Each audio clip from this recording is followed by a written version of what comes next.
I never imagined that a single glance in the mirror could feel like betrayal and revelation at the same time, but there I was, staring at my own reflection and barely recognizing the person looking back. The morning sunlight slanted through the blinds, sketching golden lines across my face, softening the sharp angles I'd always hated. My fingers trembled as they brushed over the smooth curves I'd created, cheeks contoured just enough, lips tinted with a color I would never have dared in public before. My chest felt strange beneath the borrowed fabric, a foreign weight I simultaneously feared and craved. And yet, somewhere deep inside, an electric thrill surged through me, telling me this was who I had been all along. I had planned today for weeks, the kind of meticulous planning usually reserved for missions or bank heists. Every detail mattered. Hair curled just so, eyeliner steady, shoes clicked the right way against the floor. Even my voice, practiced in the quiet of my apartment, hummed softly with a pitch I didn't quite own but could imitate convincingly. I'd walked these streets countless times as myself, unnoticed yet comfortably invisible. But today, I was anything but invisible. I was someone entirely new. The first step out the door made my stomach knot. The sidewalk stretched endlessly, familiar yet transformed, like walking through a memory that had been painted over in vivid colors. People passed, heads down, coffees in hand, oblivious. And that's when it hit me. I could disappear in plain sight, not because I was ordinary, but because I had rewritten myself so completely that the world had no context for who I had been. Every pair of eyes that passed me without recognition was a quiet validation, a little pulse of power that both terrified and exhilarated me. I passed a small cafe where I used to sit with my friends, laughing over shared stories and cheap pastries. I paused, feeling a pang of longing, then laughed softly at myself. Today, I wasn't the person who had belonged there. Today, I belonged only to this new version of me, someone bold enough to exist unchallenged. I stepped inside, heart hammering as I approached the counter.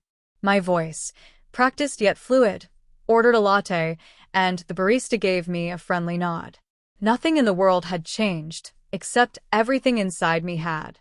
Outside again, I wandered through the streets, each reflection in shop windows a test, a reminder that this was real.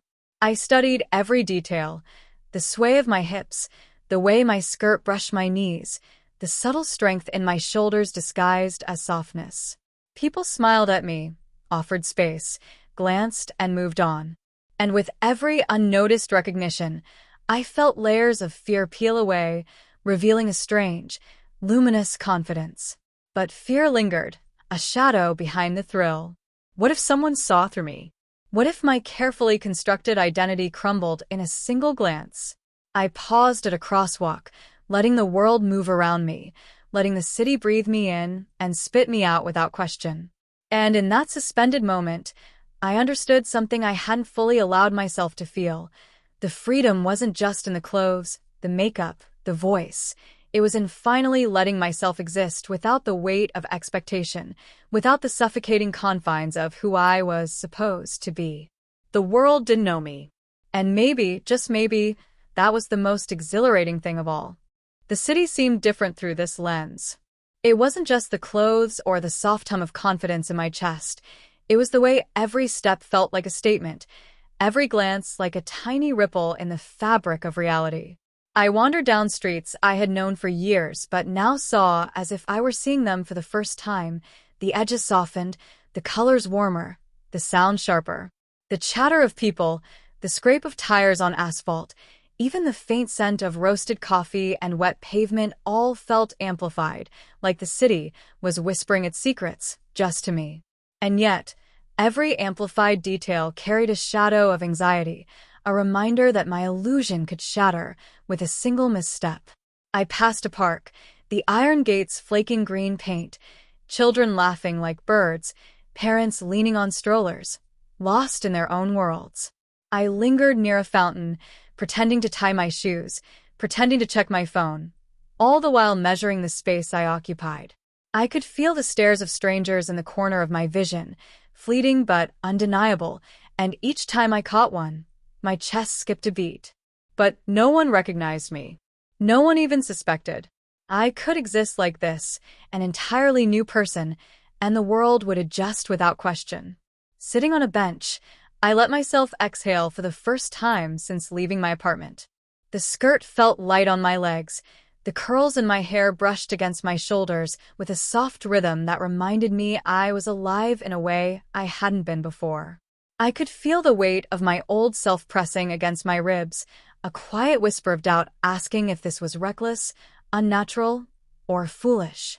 But then I smiled, small and unguarded, and realized it wasn't any of those things.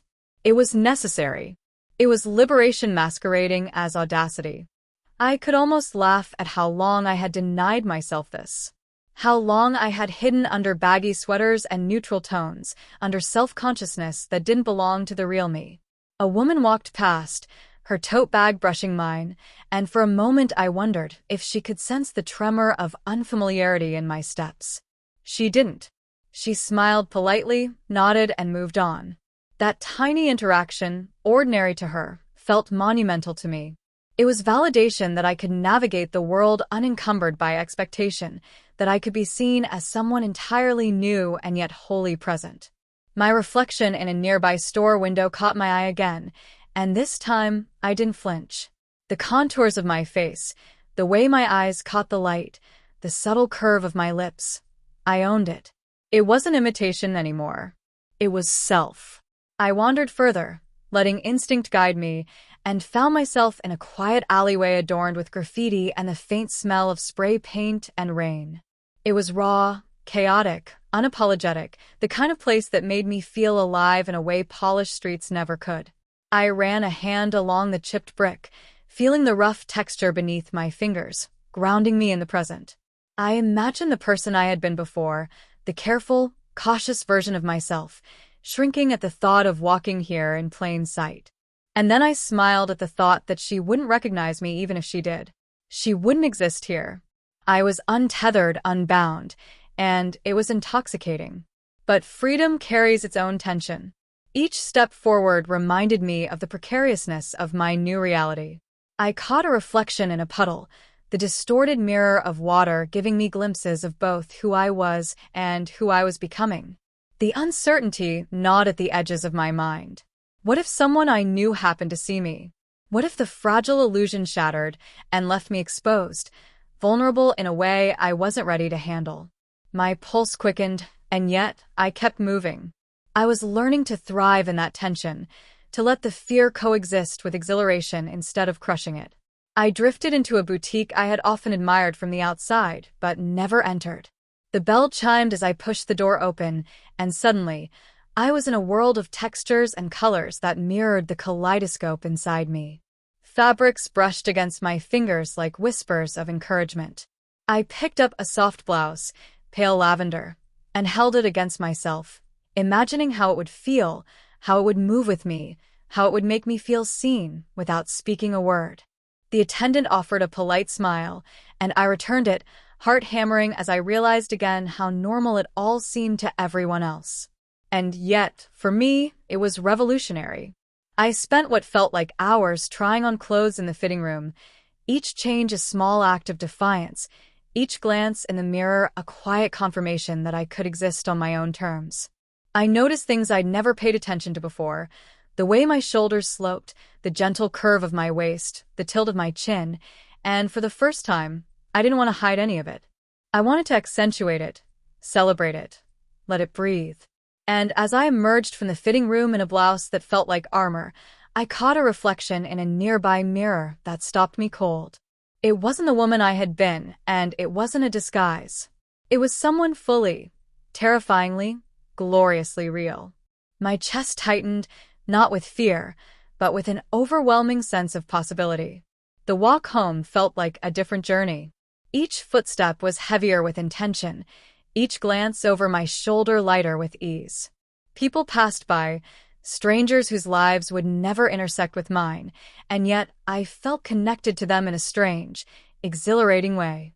The city had shifted beneath my feet, and I had shifted with it, occupying space in a way I had never dared. And in that occupation, in the simple act of moving through the world unrecognized yet wholly myself, I discovered a pulse of liberation that felt like electricity. By the time I reached my apartment, the sky had turned a muted amber, the city settling into the rhythm of evening. I paused on the doorstep, hands resting lightly on the handle, and allowed myself a long, shivering breath. I had done it. I had walked through the streets as someone entirely new, and no one had recognized me. No one had questioned me. And in that moment, a profound, quiet truth settled over me. I didn't need permission to exist as this person. I didn't need validation, except from the reflection that now stared back at me with sharp, luminous eyes. I had crossed the threshold into a world I had only dared imagine, and the threshold hadn't resisted me. The next morning, I woke with a mixture of exhilaration and dread pressing against my ribs like a too-tight corset. My reflection in the bathroom mirror seemed almost smug, as if it knew the adventure that had begun yesterday was only the surface of something much deeper. I traced the line of my jaw with a finger, the skin warm and soft beneath my touch, and tried to summon courage for the next step, leaving the safety of my apartment for more than wandering streets aimlessly. Yesterday had been a test, a secret dance with the world. Today, I needed more. Today, I needed to confront what it meant to be me when the city wasn't just a backdrop, but a participant. I dressed slowly, deliberately, feeling the fabric glide over my skin like a quiet reassurance. Each piece was carefully chosen, but not with the self-conscious caution I had once felt. No, this was deliberate defiance and tender curiosity intertwined. The blouse fitted, soft lavender catching the light in subtle ways, the skirt swaying gently, accentuating the subtle curves I had sculpted over months of practice. I tugged at my hair, twisting the curls just so, and studied my face in the mirror. It wasn't perfect, it never would be, but it was alive. And for the first time, I wasn't looking for flaws. I was looking for permission to exist. The city greeted me with the same indifference as yesterday, yet I felt differently toward it now. Each step was weighted with possibility, and each glance from strangers carried a subtle thrill. A man jogging past me didn't blink twice. A pair of teenagers laughed around a corner without noticing my presence. And still, fear lingered, a quiet pulse in my temple. What if someone recognized me? What if my reality crumbled like a fragile paper mask under scrutiny? I had walked these streets before, known them like the lines on the back of my hand. But now, as this other version of myself, everything felt precarious, everything felt charged. I ducked into a small bookstore, a place I had frequented as myself countless times, drawn by the scent of paper and the quiet intimacy of shelves crowded with lives and thoughts captured in ink. The clerk looked up as I entered, a polite smile stretching across his face. "Good morning," he said, voice casual. Nothing betrayed recognition, not a flicker, not a pause. I let myself exhale, a slow shivering release, and wandered among the aisles, fingertips brushing the spines of books I had once studied, now strangers in my hands. The thrill of invisibility was intoxicating. I could exist here, among people who had seen me before, and they saw nothing but what I chose to present. Then something shifted. I reached for a volume of poetry I had loved in my old life, a collection I had debated buying as myself dozens of times, but never dared. And there he was, leaning against a shelf at the corner, arms crossed, scanning titles with a casual ease that froze me mid-breath. A familiar scent of coffee and old cologne, recognition screamed at the edges of my mind. But then he turned his head slightly, eyes catching mine for a fraction of a second, and I saw no spark of memory, no clue that the person before him was the same I had been. My chest tightened in disbelief, in elation, in the electric terror of being both utterly exposed and utterly invisible. I smiled weakly, hoping it seemed casual. He smiled back, polite, and went on browsing. My heartbeat thundered in my ears. Could I believe this? Could I trust the illusion I had built so carefully? And if he truly didn't recognize me, what did that mean about who I was becoming? About how far I could push this new identity? My fingers lingered on the book's spine, and for the first time, I let myself imagine stepping fully into this life, embracing every glance, every perception, without apology. Leaving the bookstore, I felt a strange combination of triumph and exhaustion. My legs carried me forward, but my mind spun with questions. How much of this freedom was real, and how much was performance? Could I sustain this? Could I be this person all the time, not just as an experiment, a fleeting thrill? The city seemed to shift under my gaze, its corners sharper, its alleys deeper, its people more complex, more unknowable. And yet, the freedom pulsing through me was undeniable. Lunch came and went in a small cafe tucked away on a quiet street. I watched, intently, how the world moved around me. The barista's hands, deft with coffee machines, the soft hum of conversation, the way sunlight streaked through the blinds, illuminating dust motes like tiny galaxies. I sipped my tea slowly, noticing the curve of my fingers around the cup, the warmth radiating into my skin, the subtle satisfaction of being utterly, invisibly present. I thought about the version of myself that had existed only a few weeks ago, who would never have dared sit here in a skirt and blouse, who would have worried, panicked, or vanished under scrutiny. And a quiet smile curved my lips. I was untethered. I was becoming. But the city doesn't give safety without tension. As I walked back toward the main street, a group of young people passed, their laughter loud, sharp, invasive. One of them glanced my way and froze for a fraction of a second longer than expected. My chest jumped. Recognition? Curiosity? Something else? Their eyes darted to the ground, and they moved on. My body exhaled in relief, my mind simultaneously exhilarated and exhausted. The fragility of my new reality was part of the thrill. The danger of being exposed was inseparable from the liberation of existing. By mid-afternoon, I found myself in a small park I had once walked through with friends as myself, the paths lined with fallen leaves, sunlight flickering through branches, casting patterns that danced across the ground. I sat on a bench, watching life unfold around me, the quiet intimacy of strangers' interactions weaving around my own invisible thread. I let myself close my eyes, imagining the person I had been disappearing, letting this new self take root in ways I hadn't dared allow. And I felt it, a quiet, fierce conviction growing inside me that this wasn't just a whim, an experiment, or a fleeting thrill. This was me, unshackled, unafraid, unstoppable. Even as evening approached and the sky turned a muted amber, I felt the world watching me with eyes that didn't know me, and in that, I discovered a kind of peace I had never known.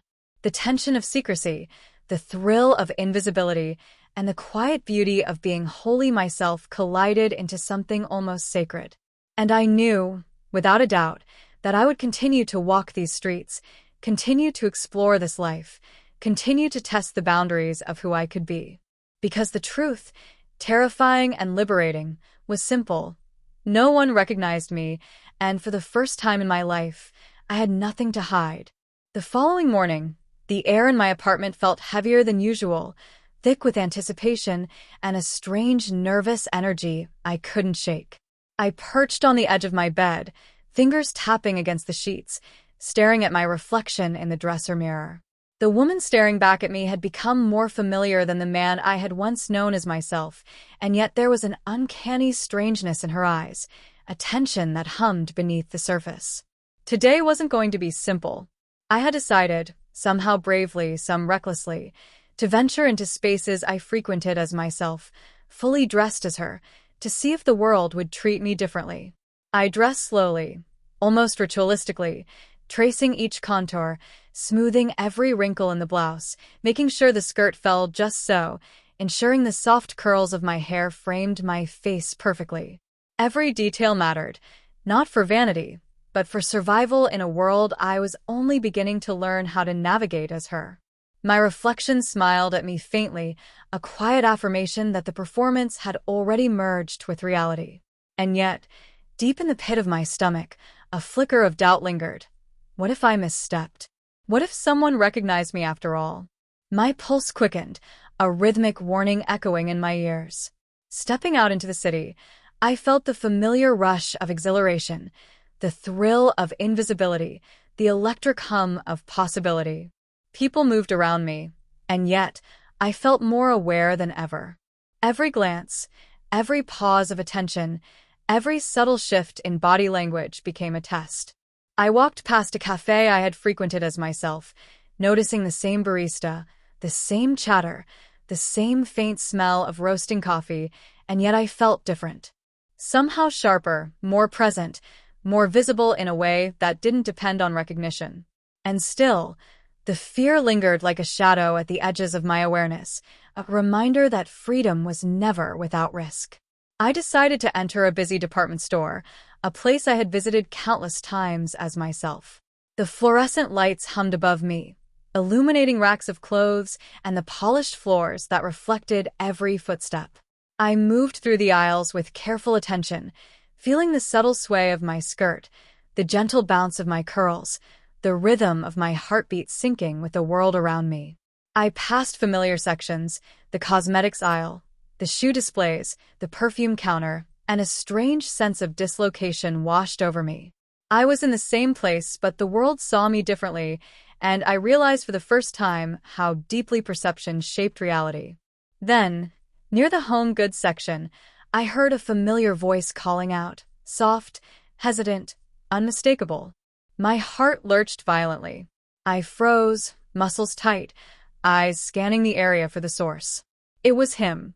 Someone who had known me intimately in my old life, a friend I had laughed with, confided in, trusted without hesitation. And yet he didn't recognize me. Not immediately. Not fully.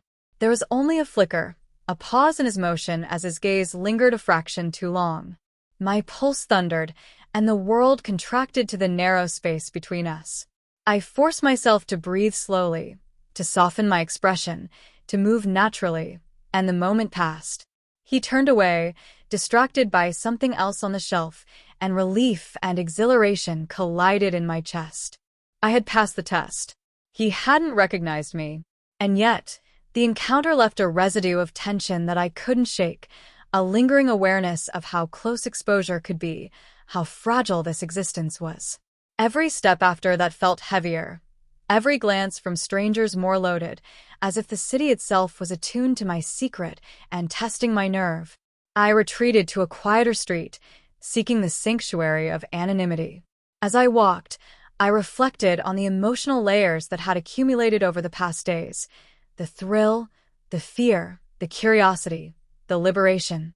It was a strange paradox. The freedom I felt was inseparable from the risk, the joy inseparable from the tension. I realized that walking as her wasn't just about appearance or voice. It was about inhabiting a space that had always been forbidden, about confronting the parts of myself that had been silent, hidden, dismissed. A small park caught my attention, secluded, leafy, a quiet refuge from the buzz of the streets. I sat on a bench, letting the weight of the city's gaze dissipate. I ran my hands along the hem of my skirt, tracing the fabric, feeling the soft warmth of the sun against my skin. The wind teased loose strands of hair, brushing my cheeks, and I closed my eyes, allowing myself to feel the strange, luminous joy that came from existing unapologetically. And yet, even in that sanctuary, a quiet tension lingered. The thought that someone could see through me, that my carefully curated identity could shatter in an instant, was always present, always teasing the edges of serenity. As evening approached, I found myself walking past a small theater that had always fascinated me. The marquee glowed softly against the dusk, promising stories and lives captured within. Something inside me compelled me to step inside, and for the first time, I allowed myself to be fully visible in a public space without hesitation. The dim lighting, the hushed whispers of the audience, the faint scent of popcorn and fabric softened the edges of my anxiety. I could be here. I belonged here. And for the first time, I felt the powerful weight of presence, the quiet insistence of existence. By the time I walked home, the city had transformed under the cloak of night. Streetlights cast golden halos on the pavement, and shadows stretched like silent witnesses to the day's events. I paused on the doorstep of my apartment, taking a long, shivering breath. I had tested boundaries, navigated tension, survived close encounters, and emerged unrecognized yet profoundly transformed. The thrill of invisibility had become a meditation on identity, a delicate balance between who I was, who I had been, and who I was becoming. That night, as I lay in bed, I reflected on the delicate tension of the past days. The fear, the exhilaration, the subtle dance of recognition and invisibility, it was intoxicating. And yet, beneath it all, I felt a quiet, simmering certainty. I could continue this journey. I could inhabit this space, navigate this world, and explore the boundaries of who I was in ways I had never dared. For the first time, I understood the profound truth of freedom. It wasn't given. It was claimed. And I was claiming it, one heartbeat, one step, one glance at a time. The next morning, sunlight spilled across my bedroom in sharp, golden strips, and I felt its warmth as both an invitation and a challenge. I lingered by the window, fingers brushing against the curtain, watching the city wake. There was a strange comfort in the ordinary. People hurrying to buses, the distant hum of construction, the familiar smell of coffee drifting from below, but it was layered now with a heightened awareness. Every step outside my apartment had consequences I hadn't fully faced yet. Yesterday had been a test. Today, I knew, would be more. I dressed with deliberate care, every movement part reverent, part ritualistic. The blouse was soft against my skin, lilac catching the morning light in a way that made me smile faintly. My skirt swayed gently as I moved, and the curls in my hair framed my face just so. I stared at my reflection and allowed myself a moment of quiet satisfaction. There was a thrill in the perfection, yes, but deeper still was the recognition that I had earned this freedom, the chance to exist visibly, undeniably, in a world that had never truly known me. The streets were busier than yesterday. Commuters jostled past, earbuds in place, coffee cups swinging, all moving in their own orbits. I felt the old anxiety, the tiny tug of panic, each time someone looked at me with the potential for recognition. But no one paused. No one hesitated. And yet, the city now seemed less like a friend and more like a test. Could I maintain this sense of self under scrutiny, under the invisible pressure of hundreds of unknown eyes? I decided to visit a local community center, a place I had volunteered at before in my old life. The thought of being recognized here tightened my chest. People who had known me intimately, shared laughter, personal stories, even small confessions, might suddenly see through the facade. My pulse quickened, and I reminded myself of one simple truth. No one recognized me yesterday, and nothing about me had changed that would betray me today. And yet, the shadow of uncertainty clung to me, sharp and unrelenting. The center was lively, filled with the murmur of conversation, children running, volunteers moving with practiced ease. I moved through the space, taking in the familiar layout, the bulletin board with event flyers, the worn wooden tables, the small kitchen where snacks were prepared. I spotted a colleague who had always been friendly, someone whose recognition might be more dangerous than a stranger's glance. I froze briefly, heart hammering, before moving forward slowly. My hands were tucked lightly in the pockets of my skirt, posture steady, face neutral. And then he glanced up. For a brief, electric second, I thought the universe would betray me. Recognition flashed in his eyes, or maybe it was curiosity, a small, imperceptible shift that my imagination magnified into panic.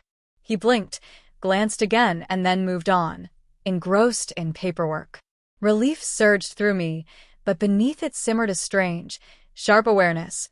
This dance was fragile, and I was learning just how thin the line could be between invisibility and exposure. I stayed longer than planned, quietly observing, participating just enough to maintain the illusion.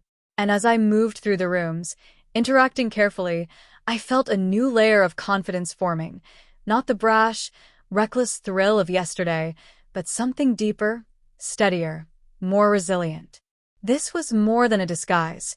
This was a negotiation with reality itself. I was learning how to exist in the spaces I had always known, now as someone entirely different, and it was intoxicating. Yet tension returned in waves. A mother paused near the craft table where I had been helping children with paint and paper, eyes soft and curious. For a moment, I feared she might recognize me, might remember who I had been in this space. But the moment passed, she smiled politely at my instructions and moved on. My chest heaved with relief and exhilaration in equal measure. The city, the world, had confirmed something I hadn't fully realized. I could navigate my old life with a new identity, blending familiarity with complete reinvention. Leaving the center, I wandered toward a street I had avoided in the past, an area filled with small boutiques, cafes, and the occasional gallery. It was quieter now, late afternoon, the sun low, shadows stretching long across the pavement. I felt a pull toward one of the galleries, drawn by the scent of paint and varnish, by the soft light spilling through the windows. Inside, the space was intimate, the walls adorned with paintings and photographs that demanded careful attention. I moved slowly, deliberately, feeling my presence in a room, noticing how people gave me space, unconsciously acknowledging me as someone entirely distinct. And then, near the far corner, I caught a glance that made my stomach twist. A familiar face, someone who had once been part of my life, now paused mid-step, eyes scanning the room in a way that felt both ordinary and alarming. I froze. Could they recognize me? Would they? My mind raced through countless scenarios, every worst-case possibility parading across my imagination. But they continued past, distracted by a painting, and I let out a long, shivering breath I hadn't realized I had been holding. The lesson was clear. The tension of potential exposure would always exist, but it could be managed, absorbed, even transformed into strength. The walk home that evening was quieter than usual. Streetlights cast pools of golden light on the pavement, and I felt every step reverberate through my body, grounding me in this strange, luminous existence. The city had become both a proving ground and a sanctuary, a place where I could test the boundaries of identity, presence, and invisibility. And as I reached my apartment, the weight of the day settled in my chest, not as fear, but as affirmation. I had navigated scrutiny, temptation, and potential recognition, and I had emerged unchanged, visible yet unobserved, strong yet tender, aware yet free. That night, lying in bed, I thought about the paradox of my existence. The freedom I had claimed came hand in hand with the possibility of exposure. Every glance from a stranger, every fleeting recognition that never fully manifested, was a reminder that identity is fluid, fragile, and infinitely negotiable. I had claimed mine, step by step, breath by breath, heart pounding with exhilaration and fear. And as sleep finally crept in, I realized something profound. This journey was no longer an experiment. It was becoming life itself, and I would continue walking this path, learning, growing, testing, and living fully as the person I had always been underneath. The next morning, I woke to sunlight spilling through my blinds, soft and warm, and for a moment, I allowed myself to simply breathe. The days that had passed, the careful preparation, the long walks, the subtle tests of invisibility, had culminated in something I was only beginning to name: belonging. Not belonging to a place, not belonging to expectations, but belonging to myself. I rose slowly, letting the fabric of my blouse glide over my skin, feeling every curve, every movement, and I realized, with a quiet shock, that the fear that had once anchored me had softened into something manageable, something like anticipation. I spent hours in front of the mirror that morning, tracing the line of my jaw, the soft curve of my lips, the shape of my shoulders. Each feature, once a source of insecurity, now felt like a declaration. The reflection that smiled back at me was no longer an experiment, no longer a fleeting thrill. It was a self I had claimed through patience, courage, and quiet defiance. I studied her closely, whispering encouragements under my breath, small affirmations that were at once ridiculous and essential. You belong. You're here. You are enough. I decided to walk again, this time without a specific destination, letting the city itself guide me. Every street felt charged with possibility, every passerby a silent witness to my transformation. I moved with a confidence that was not loud, but steady, unshakable, a rhythm that pulsed through me with every step. I caught glances in windows and puddles, reflections of someone wholly new, wholly present. The exhilaration of invisibility remained, but it had evolved into something deeper, the joy of authenticity, the thrill of being recognized by no one but myself. At a small cafe I had frequented in my old life, I paused, ordering a tea and sitting by the window. I watched the city move around me, noticing things I had missed before, the subtle warmth in a stranger's smile, the gentle sway of a parent guiding a child, the quiet way sunlight played across pavement and brick. And as I observed, I realized that my new existence wasn't about evading recognition. It was about inhabiting space fully, claiming presence without apology. I didn't need their acknowledgement. I needed only to acknowledge myself. A familiar figure approached, a colleague from a project I had worked on months ago. My heart skipped, a reflexive flutter, but as he passed, he offered nothing more than a casual nod. No recognition, no pause. My chest rose in relief, and then settled into a steady rhythm. This was proof, not of deception, but of choice. I could step into the world as this version of me, and it would respond without preconceptions. I could exist freely, fully, without the weight of the past constraining every movement. The walk home was long, stretching through streets I had always known, but never truly seen. The city had become a canvas, the light and shadow painting new contours across familiar spaces. I let myself linger at corners, in small alleys, in quiet parks, savoring the ordinary and extraordinary simultaneously. With every step, I felt layers of old fear peeling away, leaving behind something luminous, fragile, and wholly mine. That evening, alone in my apartment, I took a long, deliberate look in the mirror. The reflection was no longer a stranger, no longer a mask. She was a culmination of courage, curiosity, and quiet rebellion, a self I had nurtured through subtle choices, through careful experiments, through the delicate tension of being both visible and unseen. I smiled, a full, unguarded smile, and whispered to her softly, "You belong here. You have always belonged." I thought of the people I had passed without recognition, the encounters that had tested my nerve, the moments that had stretched me beyond comfort. And in that reflection, I understood something profound. Freedom wasn't about being unnoticed. Freedom was about claiming identity on my own terms, existing in a world that had once defined me by boundaries I no longer accepted. I had walked through streets, shops, and parks, navigating tension and exposure, and had emerged not unscathed, but unshaken, stronger, radiant, alive.